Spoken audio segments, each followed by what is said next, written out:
স্বাগত ডিবিসি দেশের সংবাদে আপনাদের সাথে আছি মৌসুমী শান্তা। চট্টগ্রাম মহানগর দায়রা জজ আদালতের ১,৯১১টি মামলার নথি উধাও হয়ে যাওয়ার ঘটনায় কোতোয়ালি থানায় সাধারণ ডায়েরি জারি করা হয়েছে।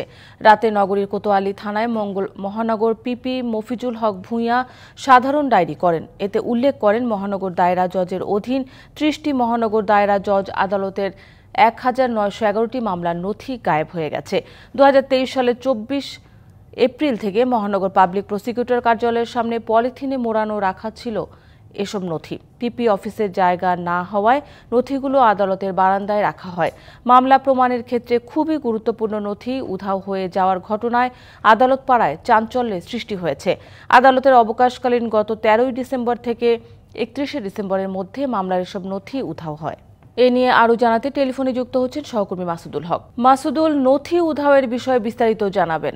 আপনি ইতিমধ্যে জেনেছেন যে চট্টগ্রাম আদালতের যে নথি উধাওয়ের ঘটনায় চাঞ্চল্যকর সৃষ্টি হয়েছে। অর্থাৎ ঘটনা আগের হলেও কিন্তু গতকাল জানানো হয়।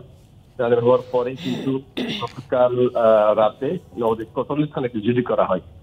এবং আপনারা জানেন যে চট্টগ্রাম সহ সারা দেশে যে আদালতের যে কার্যক্রম সেগুলো চলে কিন্তু নথি নির্ভর। এবং এই ধরনের একটি ঘটনা আমার সাথে কয়েকজন আইনজীবীর কথা হয়েছে, যারা আইনজীবী যিনি সভাপতি, তার বক্তব্য হচ্ছে আদালতের মুখে একটি স্পর্শকাতর জায়গা থেকে স্পর্শকাতর মামলার নথি গায়েবের ঘটনা কোনোভাবে মেনে নেওয়া আপনার যাচ্ছে না। এবং হত্যা, ডাকাতি, মাদক থেকে শুরু করে বিস্ফোরক মামলা, চোরাচালান মামলা নথি যদি খুঁজে পাওয়া না যায় সেক্ষেত্রে এই মামলাগুলো কিন্তু প্রমাণ করা মুশকিল হয়ে পড়বে। এবং তারা কিভাবে তদন্ত করবে এবং আদালতের কার্যক্রম কিভাবে চলবে এর তারা শঙ্কায় রয়েছেন। এবং আপনারা ইতিমধ্যে জেনেছেন যে এই মহানগর পিপি অফিসের জায়গা না হওয়ায় এই পিপি অফিসের বাইরে কিন্তু নথিগুলো বাইরে রাখা হয়। এবং গত গেল মাসে ডিসেম্বরে কিন্তু কোর্ট কিন্তু বন্ধ ছিল, আদালতের কার্যক্রম বন্ধ ছিল। সেই সময় হচ্ছে কোনো দুষ্কৃতিকারী এই ঘটনা আপনার আত্মসাতে পারে। তবে তোমাকে পুলিশ তদন্ত করছে, যেহেতু এখনো যে আদালতের থানার কার্যক্রম আরম্ভ হয়নি, হয়তো থানা এবং আদালতের কার্যক্রম শুরু হওয়ার পরে আমরা আর জানতে পারবো। সে সময় আমরা আপনাকে আপডেট জানতে পারবো। তো এই ছিল আমার কাছে চট্টগ্রাম থেকে খবর। মাসুদুল, আপনাকে ধন্যবাদ। সংস্কার কাজ না করে ১৬ লাখ টাকা আত্মসাতের অভিযোগ উঠেছে নড়াইল জনস্বাস্থ্য প্রকৌশল অধিদপ্তরের নির্বাহী প্রকৌশলীর বিরুদ্ধে। পৌরসভার প্রত্যয়ন জাল করে ট্রিটমেন্ট প্লান্ট এবং ড্রেন মেরামতের নামে ঠিকাদারের যোগ সাজশে এই অর্থ তছরুপের ঘটনা ঘটে। বিষয়টি স্বীকার করলেও প্রকৌশলীর দাবি এটা অনিয়ম হতে পারে, তবে দুর্নীতি নয়। ২০২২ সালের জুনে জনস্বাস্থ্য প্রকৌশল অধিদপ্তরের নির্বাহী প্রকৌশলী SM. Abu Saleh treatment plant এবং ড্রেন মেরামতের জন্য আনিসা এন্টারপ্রাইজের সাথে ১৬ লাখ টাকার চুক্তি করেন। দরপত্রের শর্ত অনুযায়ী ৮ দিনের মধ্যে মেরামত শেষ করার কথা, কিন্তু কাজ না করলেও ঠিকাদারকে বিল পরিশোধ করেন নির্বাহী প্রকৌশলী। কাজ শেষে যাচাই বাছাইয়ের পরই কেবল বিল পরিশোধ করা যায়, জানান উপজেলা উপসহকারী প্রকৌশলী। নিয়মের ব্যত্যয় হয়েছে। নিয়ম তো উপজেলার অফিসাররা বিল প্রস্তুত করবে, নির্বাহী প্রকৌশলী সেটা যাচাই বাছাই করে উনি বিল পরিশোধ করবে অথবা করবে না। আর জনস্বাস্থ্য প্রকৌশল অধিদপ্তরের ক্যাশিয়ার জানান, নির্বাহী প্রকৌশলীর নির্দেশনাতেই সব বিল দাখিল করা হয়, কিন্তু ফিল্ড পর্যায়ে কি হচ্ছে না সেটা এক্সিকিউটিভ ইঞ্জিনিয়ার জানেন। এদিকে কাজ না করেই প্রত্যয়ন জাল করে টাকা উঠিয়ে নিয়েছে নির্বাহী প্রকৌশলী, দাবি পৌর কর্তৃপক্ষের। যতদূর জানি যে আমরা এই ধরনের কোনো প্রত্যয়নপত্র আমার জানা মতে দেওয়া হয়েছে বা অন্য কোনো ওখানে ড্রেন হয়েছে আমার তো জানা নাই। তবে মেরামত কাজ না হলেও বিল পরিশোধের বিষয়টি স্বীকার করে প্রকৌশলী জানান, এটা অনিয়ম, তবে দুর্নীতি নয়। বাস্তবিক অর্থে সে বিশাল একটা কাজ করে ফেলতে হয়েছে। মানে আমি বরাদ্দ আনছি, কাজ বাস্তবায়ন করছি, কাজ চেক করছি, ওকে পাইছি, বিল করছি, তারপর ঠিকাদারকে বিল দিয়েছি। ঠিকাদারের কাছে দোষ ছিল, আমারও দেখো সাধু দাও ছিল, আমাদের হয়তো কিছু ভুল ছিল, সব কিছুর জন্য যখন কাজটা বাস্তবায়ন হয় নাই। ভুল কিছু হয়ে থাকে, অনিয়ম কিছু হয়ে থাকে, সেটা অনিয়ম হয়েছে, দুর্নীতি হয় নাই। DBC news desk. হাওরে বোরো ধান আবাদ শুরু করেছেন কৃষক। ধীরে ধীরে জমি থেকে পানি নামছে আর কৃষক ধানের চারা রোপণ শুরু করেছেন।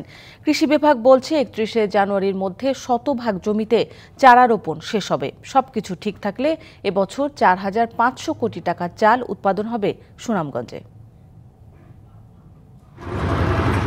হাওরের অপেক্ষাকৃত উঁচু জমিতে চারা রোপণ করছেন কৃষক।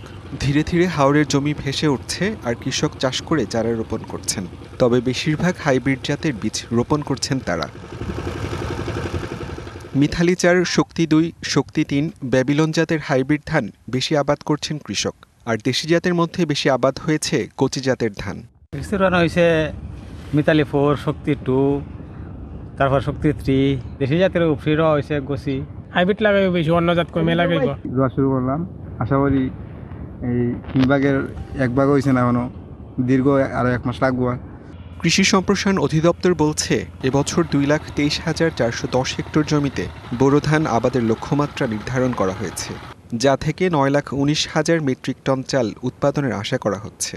গত বছর প্রায় 29 ভাগ হাইব্রিড রোপণ করা হয়েছিল। এবছর আমরা আশা করছি যে আরও বেশি 30 ভাগ হাইব্রিড রোপণ হবে। তাছাড়া উফসি জাতগুলি আমরা বৃদান 28 এবং 29-এর পরিবর্তে বৃদান 88, বৃদান 96, বৃদান 89, বৃদান 92 এবং নতুন নতুন জাতগুলি বৃদান 101, 102 এই সমস্ত জাতগুলি আমরা ব্যাপকভাবে চাষাবাদের জন্য কৃষকদেরকে উদ্বুদ্ধ করে যাচ্ছি। মোট 52,000 হেক্টর জমিতে আবাদ শেষ হয়েছে, যা হাওরের মোট আবাদের 31 ভাগ। DVC news desk. নেত্রকোনায় 2 ভাইয়ের দ্বন্দ্বে সেচ লাইন বন্ধে ব্যাহত হচ্ছে কয়েকশো হেক্টর জমির বোরো ধানের আবাদ। মূলত পুরনো লাইন বন্ধ করে নতুন সংযোগ দেয়াকে কেন্দ্র করে এই জটিলতার তৈরি। এরপর ছিল নানা অনিয়মের অভিযোগ কলমাকান্দা উপজেলা সেচ কমিটির বিরুদ্ধে। তবে সমস্যার সমাধানে দ্রুত ব্যবস্থা নেওয়ার আশ্বাস জেলা প্রশাসকের। নেত্রকোনায় এখন পুরোদমে চলছে বোরো ধানের আবাদ, কিন্তু কলমাকান্দার নাজিরপুরের ঘুনিয়ারগাঁও গ্রামে কালামিয়া ও জালাল মিয়া নামের 2 ভাইয়ের সেচ লাইনের মালিকানা নিয়ে শুরু হয় দ্বন্দ্ব। ফলে গত 1 মাস ধরে বন্ধ বিদ্যুৎ সংযোগ। এতে একমাত্র ফসল রোপণে সময় পেরিয়ে যাওয়ায় চরম দুশ্চিন্তায় দিন কাটছে শতাধিক কৃষক পরিবারের। স্থানীয়রা জানান 20 বছর আগে জায়গা জমি বিক্রি করে ছোট ভাই কালামিয়া ঢাকায় চলে গেলেও তার সেচ লাইনটি পরিচালনা করছিলেন বড় ভাই জালাল মিয়া। তবে কালামিয়া গ্রামে ফিরে সেচ লাইনে ভাগ চাওয়ায় দেখা দেয় দ্বন্দ্ব। এমন পরিস্থিতিতে কৃষকের অনুরোধে নতুন সেচ মেশিন স্থাপন করেন কালামিয়া। অবশ্য উপজেলা সেচ কমিটির আদেশে বন্ধ রয়েছে বিদ্যুৎ সংযোগ। আমি যে সময় থেকে বুঝি সেই সময় থেকে কালামিয়ার লাইনটা এখনো জানি, কালামিয়ার লাইনটা দুর্নীতির খাতিরে লাইনটা বর্তমান স্থগিত আছে। এই যে লাইন সংযোগ হয়েছে, পানিও যদি নিমুছে উড়ার পরে বাদে এইটারে যে কলমাকান্দা এই যে চালাচালি করিয়া আবার এই লাইনটা কাটাইছে। এই লাইনটা নিয়ে অনেক কিছু হইতেছে কলমাকান্দা টিউনো অফিসে।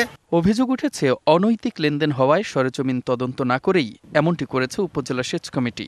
ওনারা টাকা খাওয়ায়া, টিউনের টাকা খাওয়াচ্ছে, বিদ্যুৎ অফিসে, মামিসিং অফিসে খাওয়ায়া ওনার সব জায়গা বন্ধ করে রাখছে। আমার লাইনটা বৈধ লাইন, আমার কাছে 1 টাকা পাইব না। আমি করছি কি 880 টাকা দিয়া জমা দেয়া, এই পরে আমি এই লাইনটা লামাইলে পরে এরা করছে কি গিয়া হে নয় গিয়া অভিযোগ করিয়া পরে লাইনটা আমার কাটাইছে 4 বারে।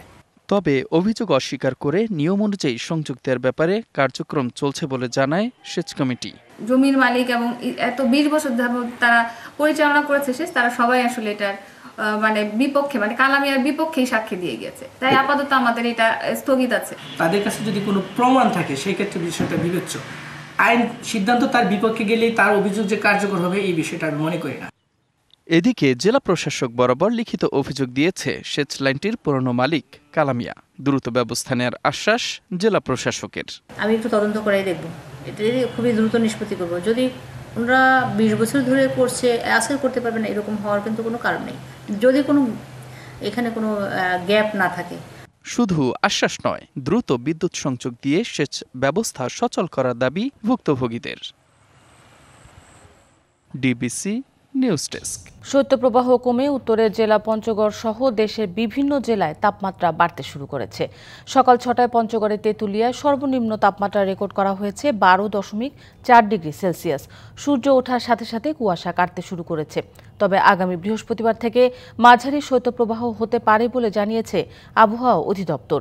এদিকে ঘন কুয়াশায় বন্ধ রয়েছে আরিচা কাজিরহাট নৌ রুটের ফেরি চলাচল। সকাল 6টা থেকে এই রুটে ফেরি চলাচল বন্ধ রয়েছে।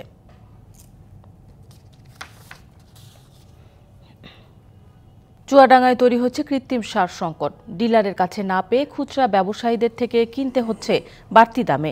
এতে বেড়ে যাচ্ছে চাষের খরচ। চাষিরা বলছেন সিন্ডিকেটের কারসাজিতে চাহিদা মতো সার পাচ্ছেন না তারা। ভুট্টা চাষের ভরা মৌসুমে সারের ব্যাপক চাহিদা। এই সুযোগ কাজে লাগিয়ে চুয়াডাঙ্গায় সরব সিন্ডিকেট বাণিজ্য। ভর্তুকি মূল্যে সারের জন্য ইউনিয়ন পর্যায়ের বিসিআইসি ডিলারদের কাছে ধর্ণা দিচ্ছেন কৃষক, কিন্তু তাদের কাছে মিলছে না চাহিদা মতো সার।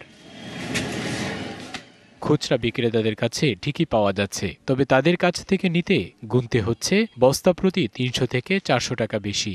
আমার এখন দরকার 4 বস্তা, ওই দেবেন 20 কেজি, আবার আর একদিন যে ফের 20 কেজি আমার হয় না, ওই জন্য বেশি দামে কিনতে হচ্ছে। খুচরা বাজারে গেলে টাকা বেশি নিচ্ছে, সার পাওয়া যাচ্ছে, কিন্তু ডিলারে যে সার দিচ্ছে না। তো আমাদের 10 কেজি 15 কেজি 12 কেজি এরকম সার দিচ্ছে, আমাদের তো চাহিদা মিটছে না। এর পেছনে সক্রিয় অসাধু সিন্ডিকেট। 1000 টাকা বস্তা, সে সার নিয়েছে 1300 টাকা বস্তা, ইউরিয়া 1300 টাকা, 1350, সে তো 1400 চলে যাচ্ছে। সার ডিলাররা এটা সিন্ডিকেট করছে করে আপনারা হলো দাম বেশি নিচ্ছে।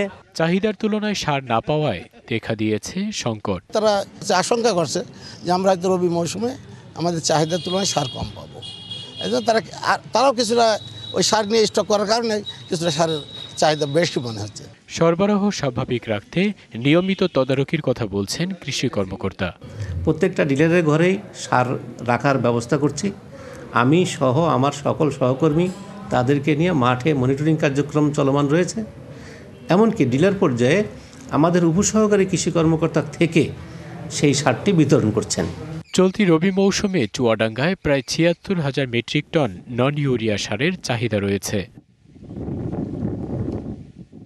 DBC news desk. ডিবিসি দেশের সংবাদ এই ছিল এখনকার মতো। ডিবিসি নিউজের সংবাদগুলো পড়তে ভিজিট করুন dbcnews.tv আর ভিজিট করুন ডিবিসি নিউজের ফেসবুক পেজ এবং ইউটিউব চ্যানেল। সঙ্গেই থাকুন।